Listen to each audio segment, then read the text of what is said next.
Here is a brown ink by Sailor, Idaho. Let's jump straight to the end with my opinion on this ink. The paper I'm using here is a Maruman Mnemosyne Notebook. A very rich, dark brown. So dark, in fact, sometimes it might even pass as a black in certain light. Or, especially to people that don't realize that there's brown inks out there. Shame on them for not knowing that there's brown inks. There's only slight tone variation by nib, and it takes an extreme change in nib and flow to really be able to see it. There is some shading that shows up as black spots when it's at its very darkest brown. Subtle, but very well done. I do see having a very specific appeal to this in its brown and its performance, and the marketing seems to show that, and I get it. I do, and I really like the ink. It's almost a shame because I think it would probably have been even more received as a color if it wasn't just a part of the 50 States line. The pen for today is a Noodler's Ahab. All of the writing samples are done with a Platinum 3776 with a soft fine nib which writes rather dry, a Hero 7035 with a fine nib that writes wet, a Visconti Van Gogh with a medium nib and an average flow, a Lamy Safari with a broad nib that writes average. Now that we know my opinion on this ink, let's see how I got there, starting with the first writing sample done on Clairfontaine.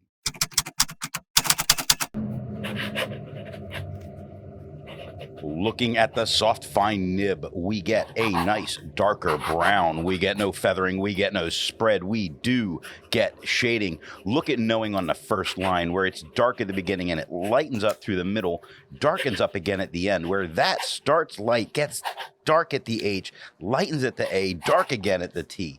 We're really seeing the shading in its best possible form here. That back and forth so frequently really only occurs with this soft fine nib where we get its by far lightest tone.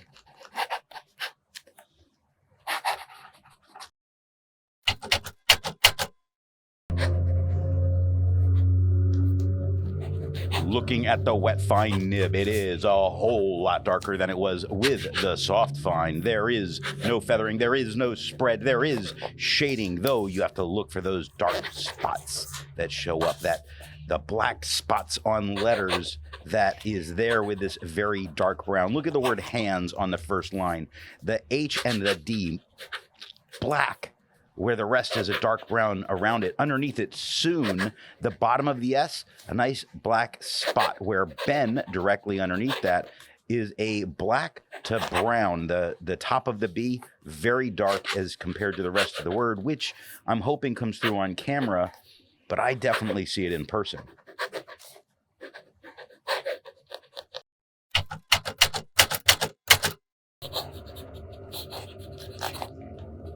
Looking at the medium nib, it is the same tone as it was with the wet fine nib. It still has no feathering. It still has no spread. It still shows spots of shading, like steeply on the second line. The PLY is quite a bit darker than the rest of the word. That's right next to it. The bottom of the T, very dark. It lightens up into the H, but it's the hump of the H that gets very dark. Lightens up into the A, and that very dark cross at the T. And it just worked its way a bit darker into that T, making the whole thing really pleasant.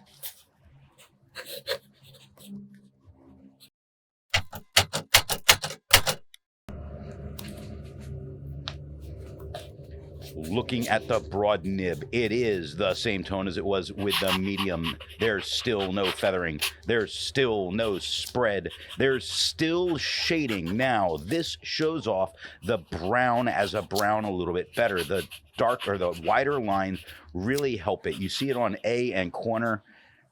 No doubt it's a brown. The shading does stand out very well. You see it in dipped on the downstrokes of the P's and the upstroke of the D, very dark. I think this shows the brown off the best, as you know, some of the wetter pens go. Still looks very nice. It's the same tone, but more of the dark brown. I can't say any more on that.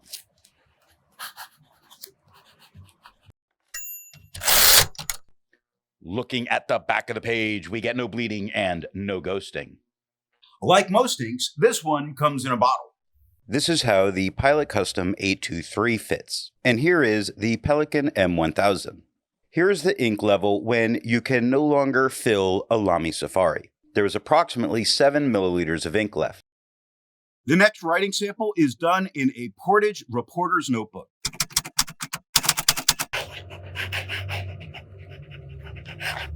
Looking at the soft fine nib, we get the same tone that we had on the Clairfontaine. We get no feathering, we get no spread. We do get some shading. The shading's not as nice as it came through on the Clairfontaine, but it's definitely there. You see it on another second line. The H and the R are a bit darker than the rest of the word, where corner, both R's are darker than the letters that surround it. Glimpse, the P and the E are a bit darker than the rest of the word. Surprised how well the shading really showed through here on this paper.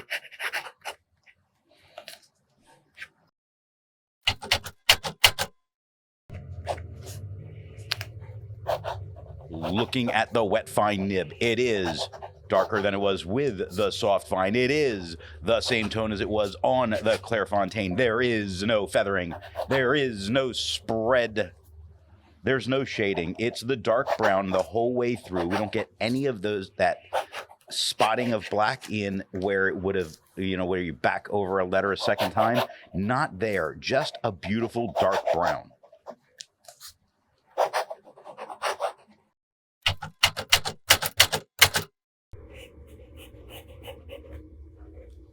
Looking at the medium nib, it is the same tone that we got with the wet fine. The same tone as the Clairfontaine, with no feathering, with no spread, with shading. Now, the shading's not tons, but take a look at scuttling. The bottom hoop of the S, a bit darker than the rest of the S, lightens up into it. The T's and L's a bit darker, and it lightens up a little bit into the ING, whereas underneath is a nice brown with a dark spot at the bottom of the S, and that is fairly common in what we're getting for this as it's writing.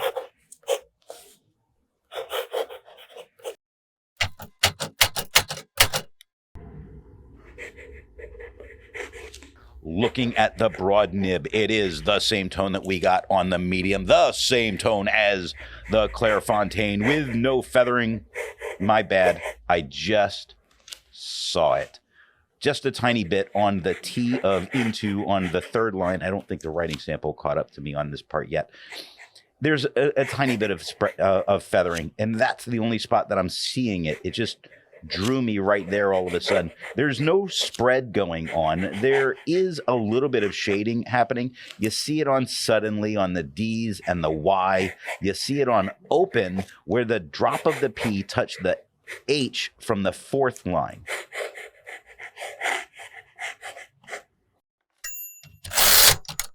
Looking at the back of the page, nothing bled through touching the page underneath, but there's a lot of ghosting. I don't think you could use it very well for both sides writing because you might kind of pollute both sides of your writing itself. The soft fine, on the other hand, you may get away with doing it.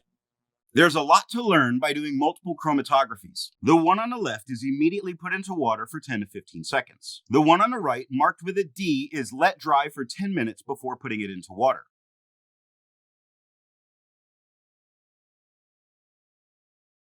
The next writing sample is done on a national brand Steno notebook.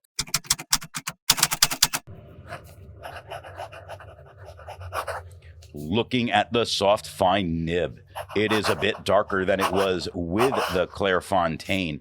Really more of a chocolatey tone that we're getting here. It's the tone itself is a bit different. I don't know if you can hear my clock going off. We'll find out in post. No feather, no spread. It does shade, but when it shades, because it's this chocolate brown, we're not getting this to a black shading. You see it on that in the first line or dark in the second line, even really on the third line. Really, it's there. It's darker to lighter and darker again, the Y, always maintaining being a brown.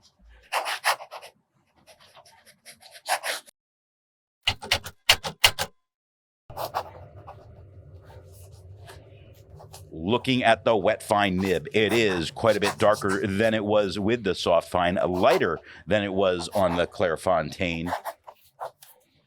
No feathering, no spread, no shading at all. It is just that solid dark brown the whole way through. I don't think the brown tone in itself is looking as nice as it did with the soft fine. So I don't think it has to be that kind of pen to get that beautiful color we had before, but I think a drier pen is really going to be the thing.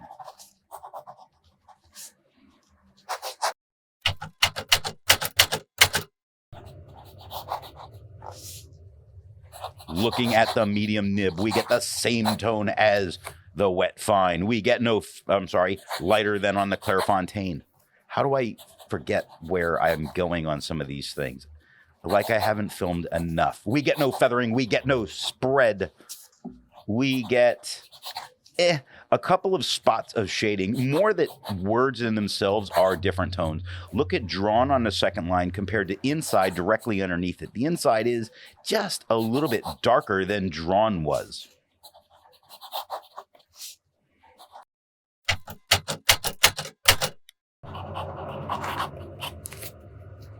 Looking at the broad nib, it is the same tone that it was with the medium, a little bit lighter than it was on the Clairfontaine. The brown, I think, is looking very nice. I think, again, the thicker lines are really helping it stand out in a much nicer way. We don't get feathering and we don't get spread, and we get shading, kind of, as in you can spot some darker letters, but not tremendously darker. In watching on the first line, the G is about the darkest that'll happen, but the right next to it, the H is, or the T is a little bit lighter than the rest of the word, where passage right next to that, the downstroke of the P is nice and dark, but then we go to that chocolatey brown until we get to the GE where it darkens up a little bit again.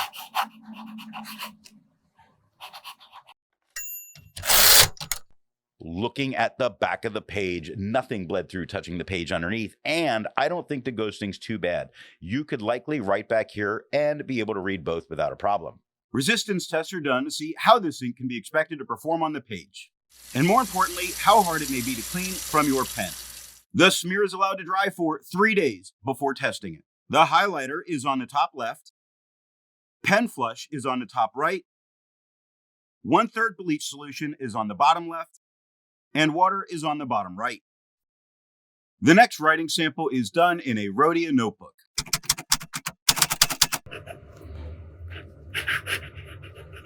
Looking at the soft fine nib, it is the same tone as it was on the Clairfontaine. There is no feathering. There is no spread. There is shading. It shades just as well as it does on the Clairfontaine. You see it in than, where the H is much darker. He is a very dark word, where saw lightens up a little bit. Yes, on the second line, yes, please. The beginning of the Y is darker. It lightens up into it, and that downstroke darkening up again. That kind of tone variation back and forth in a single letter, absolutely beautiful.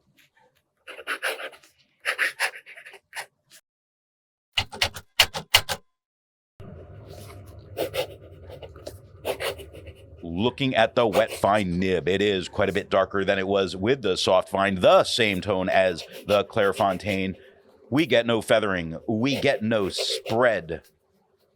We get some shading. It's definitely there. You see it on the T of not in the second line, the H of his on the second line, the first L of yells on the third line.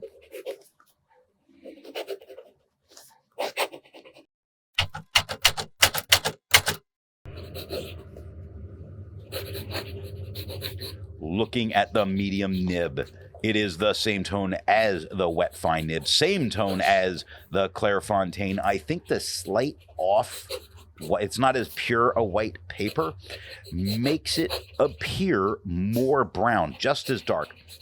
Seeing the brown better here than on the Clairfontaine. No feathering, no spread, nothing for shading here. One solid tone the whole way through.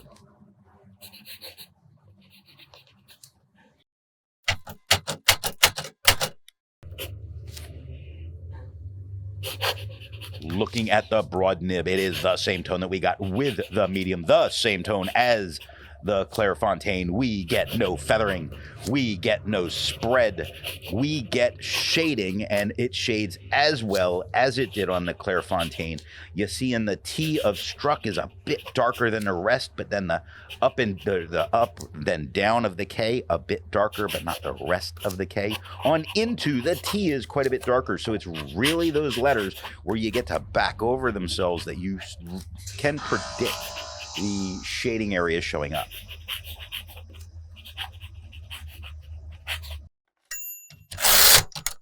Looking at the back of the page, we get no bleeding and no ghosting. With over 1,000 inks reviewed, let's take a look at some color comparables. Here is Califolio Havana.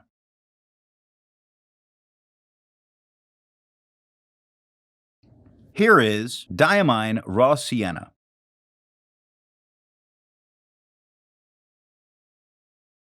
Here is Levenger Cocoa.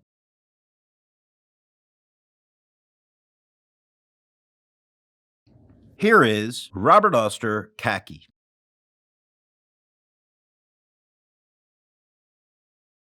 The next writing sample is done in a composition lab notebook.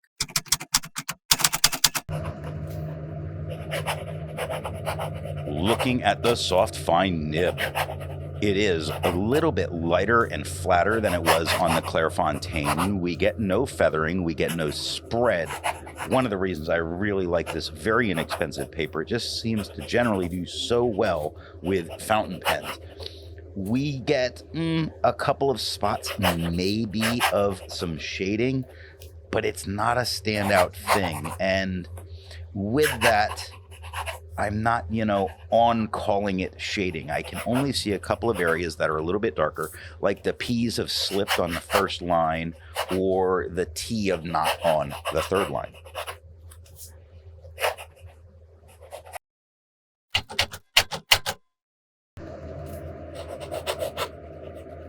Looking at the wet fine nib, it is quite a bit darker than it was with the soft fine, lighter than it was on the Clairfontaine. No feathering and no spread.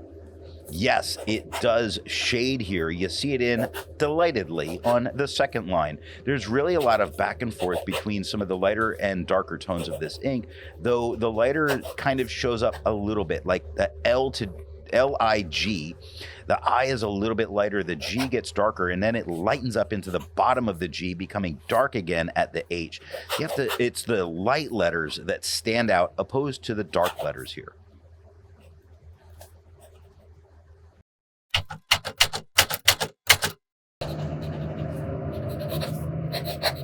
Looking at the medium nib, it is the same tone as the wet fine nib, a little bit lighter than on the Clairfontaine. I think the brown is showing very nicely here. The thicker lines really helping it out. No feather, no spread, shades about as well as it did with the wet fine on this paper. You see it a little bit darker on the E of yelled on the first line. You see the on the second line quite a bit darker than armor directly underneath it.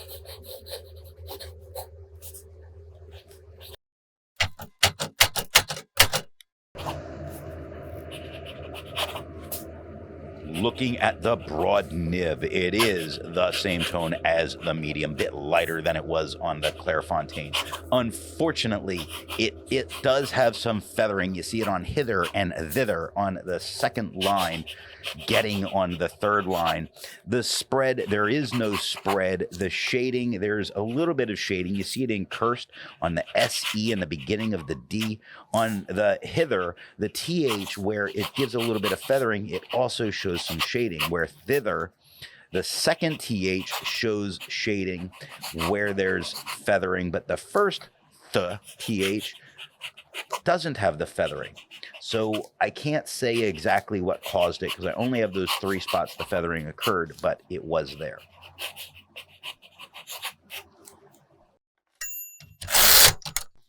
Looking at the back of the page, no bleeding, no ghosting, great performance for students.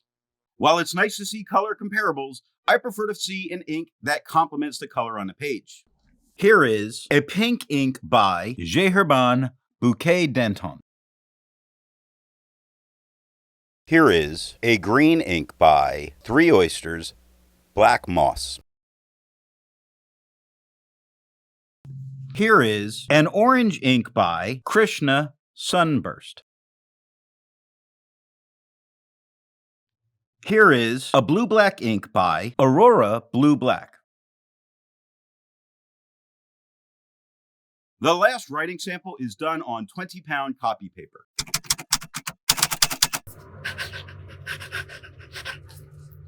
Looking at the soft fine nib, it is quite a bit darker than it was with the Clairfontaine. It does feather, it does spread, it does shade, it does all the stuff.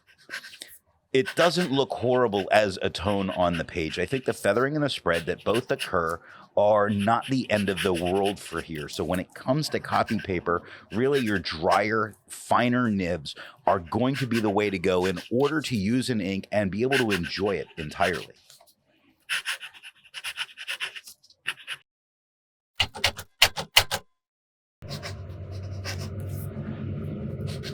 Looking at the wet fine nib, it is quite a bit darker than it was with the soft fine, quite a bit lighter than it was on the Clairfontaine, with feathering, with spread, with some shading. Barrel has the B and the L a bit darker. 2 above that starts dark and lightens up some. 4 under that starts dark, gets a nice mid-tone for the rest of the word. So yeah, I guess, you know what, it does shade.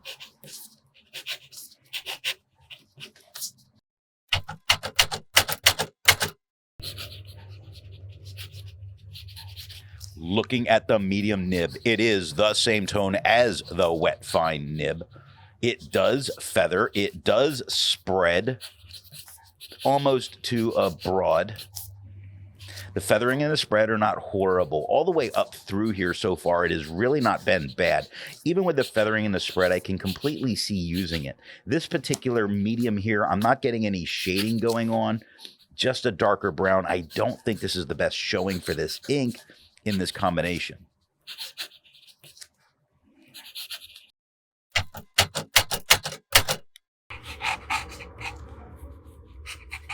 Looking at the broad nib, it is the same tone as the medium. It feathers, tiny feathers the entire way through, but the tiny feathers are not unmanageable in themselves, and there is some spread, a significant spread, but even then, not the end of the world, honestly, to me. I've definitely seen inks do much worse than this, so I'm not upset with it. I just, it's not a great showing for the ink. The tone, I think, is fairly decent. I appreciate the tone that I'm seeing. I just, again, always come back to, why are we using copy paper?